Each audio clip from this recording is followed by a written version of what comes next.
Voyager 2 एक ऐसा खोजकर्ता है जिसमें कोई पायलट नहीं है, जो अंतरिक्ष की विशालता में आगे बढ़ रहा है और हमारे ब्रह्मांड के बारे में डेटा इकट्ठा कर रहा है।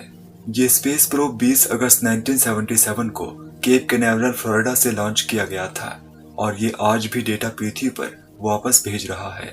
वॉयेजर 2 को विशेष रूप से हमारे बाहरी सौरमंडल का अध्ययन करने के लिए लॉन्च किया गया था। ये बृहस्पति, शनि, यूरेनस और नेपच्यून जैसे विशाल ग्रहों के करीब से गुजरा और उनका विश्लेषण किया।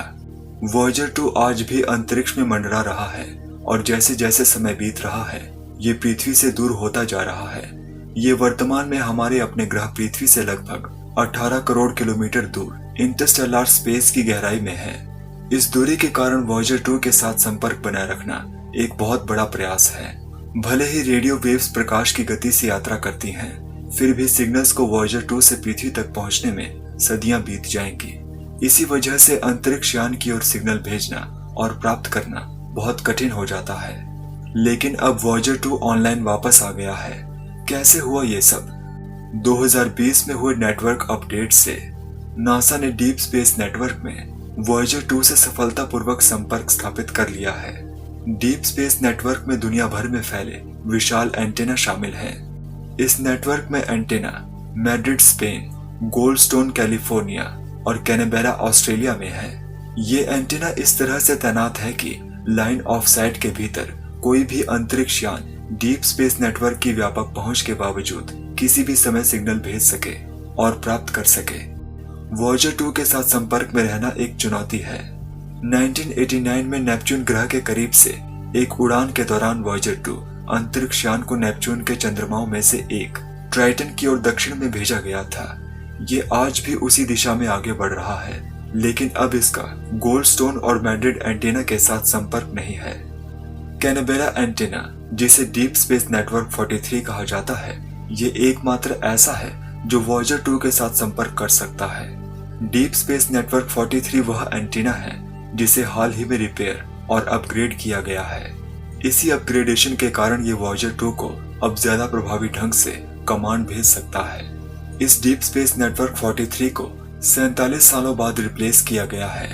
ये असल में बहुत लंबा समय है। जब एंटीना की मुरम्मत चल रही थी, तब भी वॉयेजर 2 साइंटिफिक डेटा वापस पृथ्वी पर भेज रहा था। नासा सिग्नल्स को रिसीव करने में भी सक्षम था, लेकिन डीप स्पेस नेटवर्क 43 के बिना वॉयेजर 2 को कमांड्स नहीं भेजी जा सकती थी। लेकिन अब इस अपग्रेडेड डीप स्पेस नेटवर्क 43 के साथ पृथ्वी फिर से वॉयेजर 2 के साथ संपर्क में रह सकती है। लेकिन स्पेस प्रोब और पृथ्वी के बीच की विशाल दूरी के कारण मैसेजेस को ब्रॉडकास्ट करने में 17 घंटे लगते हैं। इसलिए यदि पृथ्वी से वॉयेजर 2 को निर्देश दिया जाए तो सिग्नल्स को स्पेस प्रोब तक पहुंचने में 17 घंटे लगेंगे। फिर वॉयेजर को पृथ्वी पर एक रिप्लाई ब्रॉडकास्ट करने में 17 घंटे और लगेंगे। यह रेडियो सिग्नल्स के लिए 34 घंटे की गोल यात्रा है, जो लगभग 1.5 दिन के बराबर है। सूर्य से परे वॉयेजर 2 अब कहां है?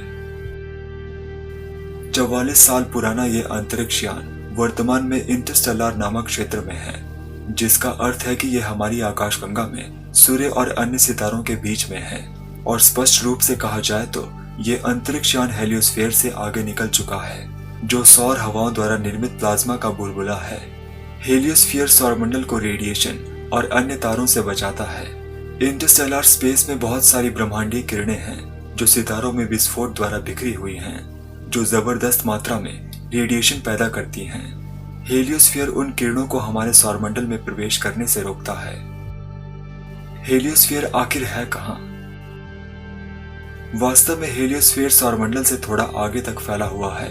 वॉयेजर 2 पहले ही हमारे सौरमंडल से बाहर निकल चुका है और अज्ञात में आगे बढ़ रहा है। इंटरस्टेलर स्पेस में क्या है? ये खाली दिखाई देता है, लेकिन इसमें बहुत कुछ भरा हुआ है। अधिकांश इंटरस्टेलर स्पेस हाइड्रोजन और हीलियम से बना है। ब्रह्मांड में सबसे प्रचुर मात्रा में पाए जाने वाले 2 एलिमेंट्स।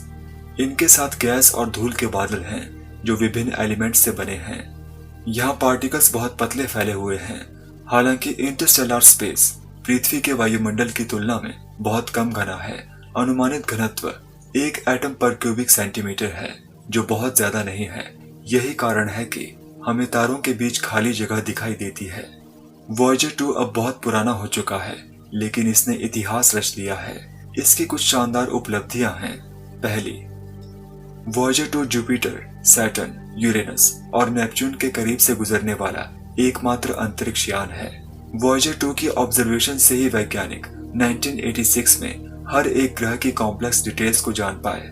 वॉयेजर 2 यूरेनस के पिछले हिस्से में उड़ान भरने वाला पहला मानव निर्मित ऑब्जेक्ट है और उस समय इससे आगे कोई भी अंतरिक्ष यान नहीं गया था। इस उड़ान के दौरान अंतरिक्ष यान ने ग्रह के चारों ओर 10 नए चंद्रमाओं की खोज की और 2 नए रिंग्स भी खोजी। इतना ही नहीं, बल्कि 1989 में वॉयेजर 2 नेपच्यून ग्रह के करीब से उड़ने वाला पहला मानव निर्मित ऑब्जेक्ट भी था और इस उड़ान के दौरान इसने 4 चंद्रमाओं, 4 रिंग्स और नेपच्यून के प्रसिद्ध द ग्रेट डार्क स्पॉट की भी खोज की। Voyager 2 radio isotope thermoelectric generator से पावर खींचता है। ये कुछ न्यूक्लियर पावर प्लांट की तरह है, लेकिन बहुत छोटा है। ये रेडियो एक्टिव थर्मोइलेक्ट्रिक जनरेटर बिजली पैदा करने के लिए रेडियो एक्टिव डीके से गर्मी का उपयोग करता है। जैसे न्यूक्लियर रिएक्टर बिजली पैदा करने के लिए न्यूक्लियर फिजन से गर्मी का उपयोग करते हैं। रेडियो आइसोटोप थर्मोइलेक्ट्रिक जनरेटर 11 वैज्ञानिक उपकरणों के साथ रेडियो ट्रांसीवर को भी पावर देता है, लेकिन इसमें मौजूद रेडियो एक्टिव मटेरियल समय के साथ नष्ट होता जाता है, इसलिए यह हमेशा के लिए पावर सप्लाई नहीं कर सकता। हर साल वॉयेजर 2 का बिजली उत्पादन 4 वॉट कम हो जाता है और वर्षों से नासा के इंजीनियर्स ऊर्जा को बचाने के लिए उपकरणों को एक एक करके बंद कर रहे हैं। वर्तमान में अंतरिक्ष यान में लगे 11 वैज्ञानिक उपकरणों में से केवल 5 सक्रिय हैं। उनमें से अधिकांश ऐसे उपकरण हैं जो ऊर्जा को मापते हैं। वॉयेजर 2 पर लगे कैमरास को भी इंजीनियर्स ने बंद कर दिया है। हालांकि ये देखना बहुत रोमांचक होता कि इंटरस्टेलर स्पेस कैसा दिखता है। इंटरस्टेलर स्पेस में करीब से देखने के लिए लगभग कुछ भी नहीं है, इसलिए ये सबसे अच्छा है कि कैमरे ऑफलाइन ही रहें। इस तरह वॉयेजर 2 अपने रेडियो आइसोटोप थर्मोइलेक्ट्रिक जनरेटर से उन उपकरणों के लिए ज्यादा एनर्जी निचोड़ सकता है जो अंतरिक्ष के उस क्षेत्र में अधिक उपयोगी होते हैं। वॉयेजर प्रोग्राम के मुख्य वैज्ञानिक एड स्टोन के अनुसार वर्तमान समय में वॉयेजर 2 के पास केवल 2024 तक चलने के लिए पर्याप्त ऊर्जा होगी, जिसका अर्थ यह है कि ऑनलाइन रहना और डेटा ट्रांसमिट करना जारी रखने के लिए वॉयेजर 2 के पास 3 साल बाकी हैं। फिर भी ये बहुत आश्चर्यजनक है कि कैसे वॉयेजर 2 इतने लंबे समय तक सरवाइव करने में कामयाब रहा। ये 47 से भी अधिक वर्षों से काम कर रहा है, जो कि बहुत लंबा समय है। जब ये अंत में बिजली का उत्पादन नहीं कर पाएगा, तब भी वॉयेजर 2 इंटरस्टेलर स्पेस में आगे बढ़ता रहेगा, लेकिन हम ये नहीं जान पाएंगे कि इसके साथ क्या होगा। मानवता की ओर से एक निशानी। वॉयेजर 2 के पास अपनी एक्सप्लोरेशन की इस यात्रा में न केवल वैज्ञानिक उपकरण हैं, बल्कि इसके पास गोल्डन रिकॉर्ड्स भी हैं। इस 12 इंच की तांबे की डिस्क पर रिकॉर्ड की गई विभिन्न भाषाएं, विभिन्न तस्वीरें, ध्वनियां और अभिवादन का समावेश है। खगोल वैज्ञानिक कार्ल सेगन ने उस समिति का नेतृत्व किया था जिसने गोल्डन रिकॉर्ड्स में भरे जाने वाले कंटेंट को चुना था। विचार ये है कि चूंकि वॉयेजर 2 शायद आकाशगंगा के चारों ओर ही कहीं परिक्रमा करेगा, इसलिए अंतरिक्ष यान के साथ एक मैसेज भेजना अच्छा होगा। अगर वॉयेजर 2 किसी इंटेलिजेंट एलियन लाइफ के संपर्क में आता है, तो हो सकता है कि ये मैसेज शायद उन तक पहुंच जाए। वॉयेजर 2 पर एक एल्यूमिनियम केस गोल्डन रिकॉर्ड्स को होल्ड किए हुए है और इस गोल्डन प्लेट पर ये जो नक्काशी की गई है, ये इस डिस्क में भरे हुए मैसेज को डिकोड करने के लिए निर्देश दिए गए हैं। निर्देश सिंबल्स के रूप में हैं और वॉयेजर टीम को उम्मीद है कि एलियंस इन्हें समझ लेंगे। अगर एलियंस इस मैसेज को डिकोड करने में कामयाब हो जाते हैं, तो वे हमारी संस्कृति, हमारे गणित और फिजिक्स के बारे में एक झलक पाएंगे। वॉयेजर 2 पर मौजूद ये गोल्डन रिकॉर्ड्स एक लॉन्ग प्लेइंग रिकॉर्ड है, यानी एक फुल लेंथ एल्बम की तरह है। लेकिन लॉन्ग प्लेइंग रिकॉर्ड्स ही क्यों? क्योंकि सन 1977 में ज्यादा एडवांस डेटा स्टोरेज सिस्टम का आविष्कार नहीं हुआ था। उस समय हमारे पास हार्ड ड्राइव या फ्लैश मेमोरी नहीं थी, इसलिए उस समय कार्ल सेगन और उनकी टीम ने स्टोरेज मीडियम के रूप में एक लॉन्ग प्लेइंग रिकॉर्ड को चुना। यहाँ तक कि वॉयेजर 2 पर रिकॉर्ड्स को चलाने के लिए एक सुई और एक कारतूस भी है। लेकिन सवाल यह है कि क्या एलियंस जानते हैं कि रिकॉर्ड कैसे चलाया जाता है? क्या होगा अगर उनकी टेक्नोलॉजी हमसे ज्यादा एडवांस्ड हुई? हमने अभी तक फिल्मों को छोड़कर एलियंस का सामना नहीं किया है, इसलिए उम्मीद है कि अगर वे आसपास हैं तो वे मैसेज को डिकोड करने में सक्षम होंगे। आशा करते हैं कि एलियंस शांति प्रिय होंगे और हमारे ग्रह को कॉलोनाइज करने का फैसला नहीं करेंगे। पृथ्वी से 11 अरब मील की दूरी पर, जो सचमुच इस दुनिया से बहुत दूर है, वॉयेजर 2 का बाहरी ग्रहों का अध्ययन करने का मिशन पूरा हो सकता है, लेकिन इसकी यात्रा अभी खत्म नहीं हुई है। वॉयेजर 2 मौजूदा समय में लगभग 39,000 मील प्रति घंटे की गति से इंटरस्टेलर स्पेस में आगे बढ़ रहा है।